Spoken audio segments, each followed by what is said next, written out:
Bonjour, j'ai le plaisir d'être cette année, une fois encore, au congrès de l'encéphale.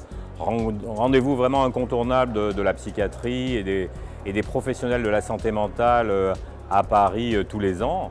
Cette année, j'ai vraiment apprécié le caractère extrêmement varié des communications, avec certaines portant sur des sujets cliniques, mais aussi des sujets extrêmement biologiques, mais parfois des sujets qui abordent des thématiques de société, avec des débats brûlants sur, par exemple, les victimes, mais aussi la légalisation du cannabis.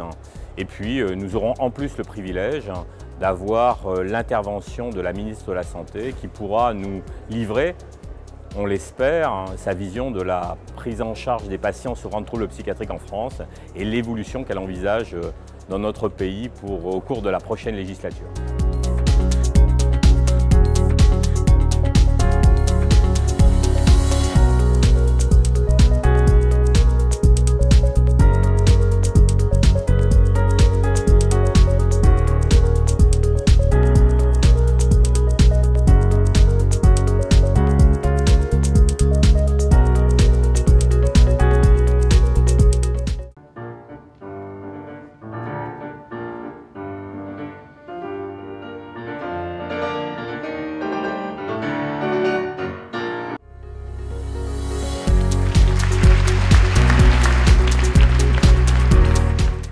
Oui, bonjour, je m'appelle Fouad Tahan, je viens du Liban, je suis psychiatre à l'hôpital psychiatrique de la Croix, le plus grand hôpital psychiatrique au Liban.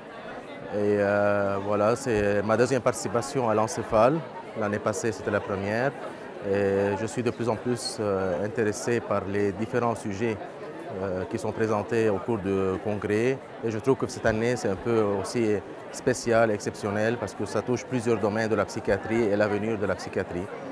Et j'essaie autant que possible d'assister à des conférences. Pourtant, il y a des conférences très intéressantes qui sont en parallèle. Et là, c'est un peu difficile, mais bon, on fait ce qu'on peut faire. Et j'espère à l'année prochaine aussi. Merci. Alors, docteur Christophe Debien, alias Chris, dans le Psylab. Je travaille au CHU de Lille. Docteur Geoffrey Marchetti, psychiatre. Jeff, sur le Psylab. Voilà. Alors, on a été invité à l'encéphale. D'ailleurs, on est très content d'être là. Ouais. Joli niveau scientifique, belle invitation. Et puis, on nous a ouvert une salle, rien que pour nous, une grande salle. Merci au professeur Raphaël Gaillard de nous avoir invités.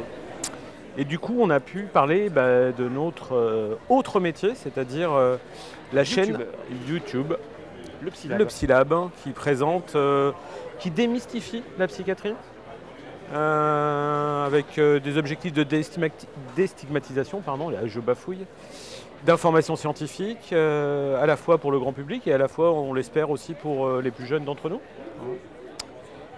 Et là, on a pu faire une conférence sur les séries télé et surtout sur la psychiatrie dans les séries télé. Oui, sur le potentiel des séries télévisées en termes de formation auprès des jeunes médecins et également d'information à destination du grand public. Donc, comme le disait Chris, en termes de déstigmatisation, mais aussi d'identification. Donc, on espère que vous viendrez nous rendre visite. Donc, c'est facile, c'est YouTube et puis le Psylab, PSYLAB. Abonnez-vous. Si vous aimez, vous mettez un petit pouce bleu et puis vous vous abonnez. Et si vraiment vous avez beaucoup aimé, vous pouvez même faire des dons. Ouais. On est sur une plateforme de financement participatif qui s'appelle Tipeee. Donc si vous voulez participer financièrement à la vitalité de la chaîne, vous pouvez le faire. Voilà, merci. Merci. Les jeunes Français sont ceux qui se projettent moins positivement dans l'avenir. Je suis très modeste, je ne connais pas la question du Maghreb. Je sais seulement qu'en cohérence avec mon analyse sur l'imaginaire des peuples, pour moi, l'imaginaire des peuples précède la question de la religion et des formes institutionnelles. La question essentielle pour les communautés humaines, ce n'est pas les formes que prennent religieusement, politiquement, économiquement, socialement des peuples qui sont enchâssés dans les dimensions culturelles des peuples, mais les modalités. Voilà, merci de votre attention. Merci beaucoup. Dans le cadre de cette édition 2018 du Congrès de l'encéphale, j'ai eu vraiment le plaisir d'organiser une session avec Christophe Coppen. Donc Christophe Coppen est l'ancien chef de la cellule de négociation du RAID, unité d'élite de la police, qui est venu pour nous aider à bénéficier de son expérience et leur expérience autour des situations de crise. Christophe Coppen nous a montré, à travers des expériences qu'il a eues, des histoires singulières qu'il a rencontrées, et toujours avec un souci de mettre en parallèle ces événements avec nos pratiques, quels pouvaient être les ressorts d'une bonne négociation. Il a donc vraiment insisté sur le consensus, la progression, pas à pas. La progression, ne pas commencer par la fin et essayer d'obtenir avant tout la confiance de ses interlocuteurs.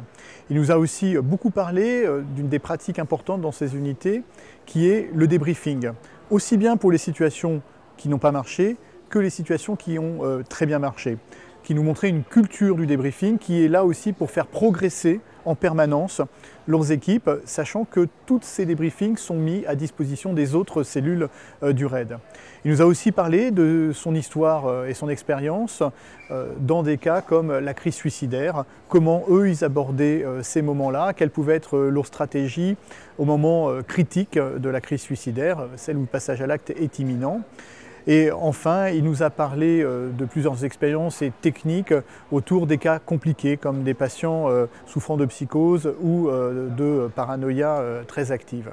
Bref, une session très riche, originale et qui s'inscrit vraiment dans la thématique innovante de cette session 2018.